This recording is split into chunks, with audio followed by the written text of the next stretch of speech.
भाषा के लिखित रूप की पहचान उसके वर्णों से होती है। कुछ भी लिखा हुआ हो तो हम तुरंत पहचान जाते हैं कि हिंदी में लिखा है या संस्कृत में या अंग्रेजी में लिखा हुआ है।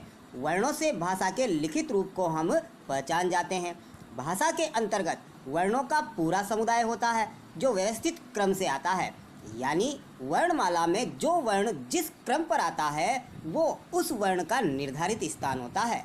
जैसे क, ख, ग, घ, ड़, च, छ, ज, झ, ण।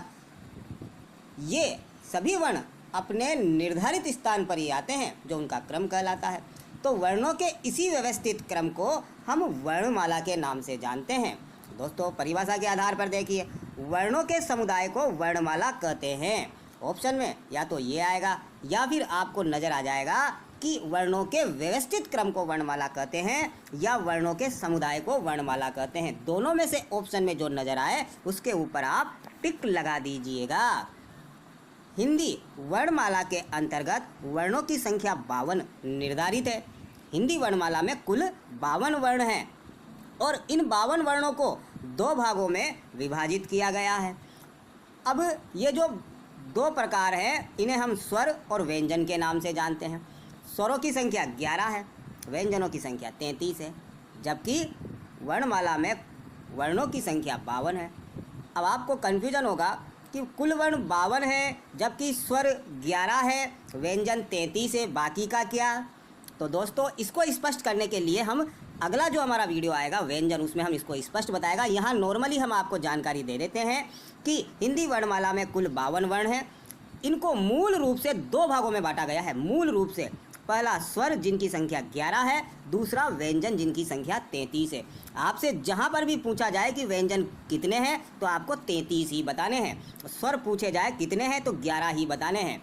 बाकी जो वर्ण हैं उनको भी हम व्यंजन मानकर ही अध्ययन करते हैं, यानी स्वर 11 ही होंगे, लेकिन बाकी जो वर्ण हैं उनको हम व्यंजन मानकर अध्ययन करते हैं। लेकिन व्यंजनों की मूल संख्या यानी मूल व्यंजन 33 हैं।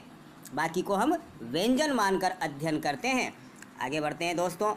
तो इस वीडियो में हम स्वरों का विस्तार से संपूर्ण अध्ययन करेंगे। स्वर परिभाषा देखिए दोस्तों, जिन वर्णों का उच्चारण बिना किसी दूसरे वर्ण की सहायता के होता है उन्हें स्वर कहते हैं। अब इसको आप किसी भी रूप में स्पष्ट कर सकते हो, यानी ऐसे वर्ण जिनका उच्चारण स्वयं होता है, ऐसे वर्ण जो स्वतंत्र रूप से उच्चारित होते हैं, ऐसे वर्ण जो बिना किसी दूसरे की सहायता के बोले जाते हैं, यानी अर्थ स्पष्ट हो जाना चाहिए। परिभाषा के आधार पर ऐसे वर्ण जो बिना किसी दूसरे वर्ण की सहायता के बोले जाए उन्हें स्वर कहते हैं। स्वरों का अर्थ ही यही है दोस्तों, ऐसा अक्षर जो स्वयं उच्चारित होता है उसे हम स्वर कहते हैं। हिंदी वर्णमाला में स्वरों की संख्या 11 निर्धारित है और ये 11 स्वर अ, आ, ई, उ, ऋषि, ए, ओ। ये 11 स्वर हैं जिन्हें अलग अलग भागों में विभाजित किया गया है और अलग अलग भाग जो स्वरों के हैं उन्हें हम 3 नाम से जानते हैं। पहला ह्रस्व स्वर, दूसरा दीर्घ स्वर और तीसरा प्लुत स्वर। ये हिंदी के 3 स्वर हैं और ये 11 स्वर हैं। इन 11 स्वरों का हम इन्हीं 3 रूपों में अध्ययन करते हैं। तो सबसे पहले हम ह्रस्व स्वर का अध्ययन करते हैं। ह्रस्व स्वर क्या होता है दोस्तों? नाम से स्पष्ट है, ह्रस्व यानी जो छोटा हो।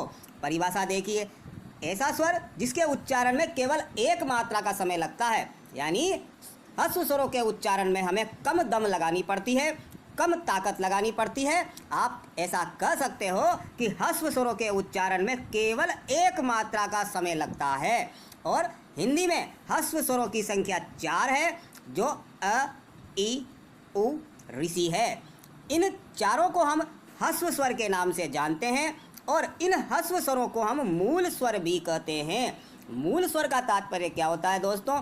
ऐसे स्वर जो मूल रूप से बने हुए होते हैं और बाकी स्वरों का निर्माण इन्हीं मूल स्वरों से हो, तो ह्रस्व स्वर को मूल स्वर कहते हैं और इनकी संख्या 4 है जो ये है। आगे बढ़ते हैं दोस्तों। दीर्घ स्वर। दीर्घ स्वर क्या होते हैं? नाम से स्पष्ट है, दीर्घ यानी बड़ा।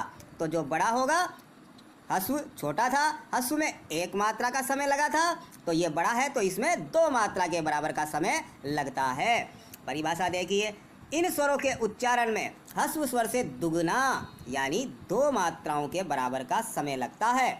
और हिंदी वर्णमाला की बात कही जाए तो इसमें दीर्घ स्वरों की संख्या 7 है। आ, ई, उ, ए, ओ, ओ। ये हिंदी वर्णमाला के 7 दीर्घ स्वर हैं। प्रथम 3 दीर्घ स्वरों की बात की जाए तो अ में जब अ मिला दिया जाता है तो आ का निर्माण हो जाता है। इसी प्रकार से ई का निर्माण होगा और इसी प्रकार से बड़े ऊ का निर्माण होगा। बाकी 4 दीर्घ स्वरों का निर्माण किस प्रकार होता है वो हम आगे देखते हैं। प्रथम 3 दीर्घ स्वरों का निर्माण ह्रस्व स्वर में एक मात्रा बढ़ा देने मात्र से होता है। जैसे मैंने बताया था, अ में जब अ मिलता है तो आ हो जाता है। ई में जब ई जुड़ेगा तो बड़ा ई हो जाएगा। उ में उ जुड़ेगा तो बड़ा उ हो जाएगा। बाकी के जो 4 दीर्घ स्वर हैं उनका निर्माण 2 अलग अलग मूल स्वरों से मिलकर के होता है। देखिए दोस्तों, अ के निर्माण के लिए अ में ई को मिलाया जाता है तब ए बन जाता है। इस ए को जब अ में मिलाया जाता है तो बड़ा ए बन जाता है। इसी प्रकार से ओ के निर्माण के लिए अ में ऊ को मिलाया जाता है और जब ये ओ अ में मिलाया जाता है तो बड़ा ओ बन जाता है। इस प्रकार से दीर्घ स्वरों की रचना होती है। प्लूत स्वर। प्लूत स्वर दोस्तों, प्लूत स्वर कोई वर्ण विशेष नहीं है, लेकिन जब हम स्वरों का उच्चारण करते हैं, ह्रस्व स्वर में देखा आपने 1 मात्रा का समय लगा, दीर्घ स्वर में 2 का लगा। जैसे हमने बोला अ 1 मात्रा का समय लगा, जब हम बोलते हैं ओ तो 2 मात्रा का समय लगा। लेकिन कभी कभी जब हम किसी को दूर से पुकारते हैं तो अंतिम वाले स्वर को खींचकर लंबा कर देते हैं। जैसे कि ओम, तो ओ की ध्वनि को हमने थोड़ा और देर तक खींचा तो हम ऐसा मान लेते हैं कि इसमें 3 मात्रा के बराबर का समय लगा।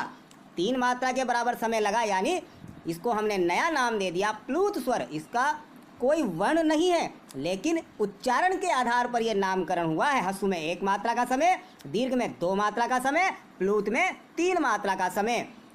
इसकी परिभाषा देखिए दोस्तों, इसके उच्चारण में 2 से अधिक मात्रा का समय लगता है। यानी जब हम स्वर को थोड़ा लंबा खींचकर बोलते हैं तो थोड़े अधिक समय तक बोला जाता है, इसलिए 2 से अधिक मात्रा का समय लगा। और ऐसा हम करते क्यों हैं? जब किसी को दूर से पुकारते हैं तो अंतिम वाला जो स्वर होता है उसे थोड़ा खींचकर लंबा कर दिया जाता है। और प्लूत स्वरों को हम मानते हैं कि 3 मात्रा के बराबर समय लगता है, इसलिए 3 के अंक के चिन्ह का प्रयोग किया जाता है। इसमें देखिए ओम, ओ के साथ 3 का चिन्ह लगा हुआ है। ये 3 का चिन्ह जो ओ के साथ जुड़ा हुआ है ये प्लूत स्वर को दर्शाता है। यही प्लूत स्वर है दोस्तों। आगे बढ़ते हैं। उच्चारण के आधार पर हम स्वरों का वर्गीकरण करते हैं मुख अवयव के आधार पर। यानी हमारे जो मुख अवयव हैं, कंठ, तालु, मूर्धा, ओष्ठ, नासिका, कंठोष्ठ, कंठ, तालु, इनके आधार पर कौन सा स्वर मुख के कौन से भाग से उच्चारित होता है। यानी उच्चारण के आधार पर स्वरों का वर्गीकरण। कंठ से उच्चारित होने वाले जो स्वर हैं वह अ और आ है। तालु से उच्चारित होने वाले स्वर ई और ई है। मूर्धा से उच्चारित होने वाला ऋषि है। इसी प्रकार से ओष्ठ से छोटा ऊ बड़ा ऊ है। कंठ तालु, गौर से देखिए दोस्तों, कंठ तालु से ए और ए का उच्चारण होता है। अब ए का निर्माण कैसे हुआ था आपने देखा होगा, अ प्लस ई से मिलकर के हुआ है। अ का उच्चारण स्थान कंठ है, ई का उच्चारण स्थान तालु है, दोनों से मिलकर बना, इसलिए ए का उच्चारण स्थान कंठ तालु हो जाएगा। इसी प्रकार से कंठोष्ठ में छोटा ओ बड़ा ओ है। अब ओ का निर्माण अ और ऊ से मिलकर के हुआ है। अ का उच्चारण स्थान कंठ और ऊ का उच्चारण स्थान ओष्ठ, तो दोनों से मिलकर ओ और औ का निर्माण हुआ है, इसलिए ओ का उच्चारण स्थान क्या हो जाएगा, कंठोष्ठ। और अनुस्वार जो है वो नासिका से उच्चारित किया जाता है। और भी विभिन्न आधारों पर हम स्वरों का वर्गीकरण देखते हैं। स्वरों के विभिन्न आधारों पर वर्गीकरण यानी किन किन आधारों पर हम स्वरों को अलग अलग भागों में विभाजित कर सकते हैं। सबसे पहले हम रचना के आधार पर देखते हैं, यानी स्वरों का निर्माण कैसे हुआ है। स्वरों को हम दो भागों में बांट सकते हैं, यानी मूल स्वर और दूसरा जो मूल स्वरों से मिलकर के बने हैं यानी संयुक्त स्वर। तो पहला मूल स्वर देखिए दोस्तों, ऐसे स्वर जिनके उच्चारण के लिए अन्य स्वरों की आवश्यकता नहीं होती उन्हें मूल स्वर कहते हैं। नाम से ही स्पष्ट है, मूल यानी मुख्य, जो इसकी जड़ है स्वरों की। तो मूल स्वर यानी जो स्वयं उच्चारित होते हैं और इनके उच्चारण के लिए अन्य स्वरों की आवश्यकता नहीं ली जाती, इन्हें हम मूल स्वर कहते हैं। हिंदी में ये 4 मूल स्वर हैं और बाकी जो स्वर है उनका निर्माण इन्हीं 4 स्वरों से हुआ है। संयुक्त स्वर के अंतर्गत हम इन चारों को शामिल करते हैं और इनका निर्माण हमने दीर्घ स्वर के अंतर्गत देख लिया। फिर भी आप यहाँ देख सकते हो कि अ का निर्माण अ और ई से हुआ है, बड़े ए का निर्माण अ और ए से हुआ है, ओ का निर्माण अ और ऊ से हुआ है, बड़े ओ का निर्माण अ में ओ मिला देने से हुआ है। इन चारों को हम संधि स्वर या मिश्र स्वर के नाम से भी जानते हैं। ध्यान रखिएगा दोस्तों, इन चारों को हम संयुक्त स्वर, मिश्र स्वर या संधि स्वर भी कहते हैं। इनको हम सिर्फ मूल स्वर कहते हैं, यानी अ, ई, उ, ऋषि ये मूल स्वर हैं और ये बाकी के जो हैं ये संयुक्त स्वर, मिश्र स्वर या संधि स्वर कहलाते हैं। स्वर तंत्री में कंपन के आधार पर स्वरों का वर्गीकरण, यानी जब हम स्वरों को बोलते हैं तो हमारी जो स्वर तंत्री है उसमें कंपन होता है नहीं होता है, इसके आधार पे जो वर्ण है उन वर्णों को 2 भागों में विभाजित किया है, एक सघोष और एक अघोष। सघोष तो जितने भी स्वर हैं सभी स्वर 11 स्वर सघोष के अंतर्गत आते हैं, यानी वर्णों को 2 भागों में विभाजित करते हैं स्वर तंत्री में कंपन के आधार पर। पहला सघोष, तो सभी स्वर सघोष के अंतर्गत आते हैं, यानी जब हम स्वरों का उच्चारण करते हैं तो स्वरों के उच्चारण में हमारी स्वर तंत्री में कंपन होता है, इसीलिए सभी स्वर सघोष वर्ण के अंतर्गत आते हैं। सघोष वर्ण यानी स्वर सघोष वर्ण है, यानी सघोष ध्वनियाँ हैं। सघोष की परिभाषा क्या है ये भी आप साथ में ही जान लीजिए। तो जिन वर्णों का उच्चारण स्वर तंत्रियों में कंपन पैदा करता है, यानी हमारी स्वर तंत्रियों में गूंज उत्पन्न होती है, गूंज ऐसा लगता है जैसे हमारी जो अ, ई, उ, ई इनका उच्चारण करते हैं तो गूंज के साथ ये बाहर निकलते हो, इसलिए इनको सघोष वर्ण कहते हैं। मुख आकृति के आधार पर स्वरों का वर्गीकरण। पहला है समृद्ध स्वर। मुख आकृति यानी कि जब हम स्वरों का उच्चारण करते हैं तो स्वरों के उच्चारण करते समय हमारे मुख का आकार कैसा होता है उसके आधार पर स्वरों का वर्गीकरण। पहला समृद्ध स्वर। समृद्ध स्वर क्या होता है? इन स्वरों के उच्चारण में हमारा मुख द्वार सकरा हो जाता है, यानी जब हम इन स्वरों को बोलते हैं तो बोलते समय हमारा मुख द्वार सकरा हो जाता है। मुख द्वार यानी मुंह सकरा हो जाता है, सकरा यानी छोटा हो जाता है। इनकी संख्या 5 है। ई, उ, ऋषि ये 5 समृद्ध स्वर कहलाते हैं। अर्ध समृद्ध स्वर यानी समृद्ध स्वर में मुख द्वार सकरा हुआ था, अर्ध समृद्ध स्वर में आधा सकरा हो जाएगा, यानी समृद्ध स्वर में जितना सकरा हुआ, छोटा हुआ, आकार कम हुआ, उससे और भी कम, यानी समृद्ध स्वर से कम सकरा होगा अर्ध समृद्ध स्वर में। और इनकी संख्या 2 है। छोटा ए और छोटा ओ ये दोनों अर्ध समृद्ध स्वर कहलाते हैं। समृद्ध स्वर में मुख द्वार सकरा, अर्ध समृद्ध स्वर में कम सकरा, ध्यान रखना दोस्तों। आगे विवृत स्वर। विवृत स्वर में उच्चारण में मुख द्वार पूरा खुला रहता है। विवृत यानी व्रत के आकार का हो जाता है, पूरा खुल जाता है। आ, ओ आप बोलकर देख लीजिए। इनकी संख्या 2 है और ये दोनों विवृत स्वर है। अब विवृत में जितना मुंह खुलता है उसका आधा खुलता है अर्ध विवृत में, यानी विवृत स्वरों में मुख द्वार पूरा खुल जाता है, अर्ध विवृत स्वर में मुख द्वार आधा खुलता है। इनकी संख्या 3 है। अ, बड़ा ए और बड़ा ओ विवृत स्वर, अर्ध विवृत स्वर के अंतर्गत आते हैं। अब दोस्तों एग्जाम में पूछे जाने वाले कुछ महत्वपूर्ण प्रश्न देखिए। निम्न में से स्वर का भेद कौन सा है? अब आपने स्वरों के भेद पढ़े हैं तो आप आसानी से इसका उत्तर जान जाओगे। ह्रस्व स्वर का भेद है, दीर्घ स्वर का भेद है, प्लुत स्वर का भेद है, यानी उपरोक्त सभी इसका आंसर होगा। इसी प्रकार से आगे देखिए, स्वर के कितने भेद होते हैं, यानी स्वर कितने प्रकार के होते हैं आपने पढ़ा है।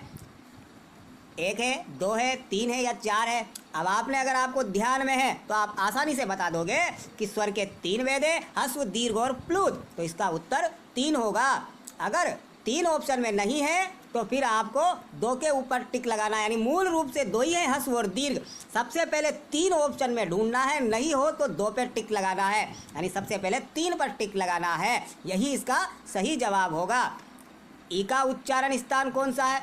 ई स्वर है तो ई का उच्चारण स्थान कौन सा है? तो मुख के कौन से भाग से ई का उच्चारण होता है? कंठ से? नहीं, तालु से। बताओ, जवाब दीजिए। यानी ई का उच्चारण स्थान तालु है, तालु से ई को बोला जाता है। मुर्दा ओष्ठ उच्चारण स्थान ई के नहीं है। स्वरों का पूरा चार्ट देखिए दोस्तों। स्वरों के तीन प्रकार, ह्रस्व, दीर्घ और प्लुत। ह्रस्व स्वर के अंतर्गत हम इन चार स्वरों को रखते हैं। अ, ई, उ, ऋषि, ये चार ह्रस्व स्वर है। दीर्घ स्वर के अंतर्गत हम इन 7 स्वरों को रखते हैं। आ, ई, उ, ए, औ, ये 7 स्वर दीर्घ स्वर है। प्लुत स्वर जब हम किसी को अंतिम स्वर को थोड़ा खींच कर पुकारते हैं तो ओ के यानी 3 के अंक का प्रयोग किया जाता है, यह प्लुत स्वर है। हिंदी वर्णमाला में स्वरों की संख्या 11 है। ये आप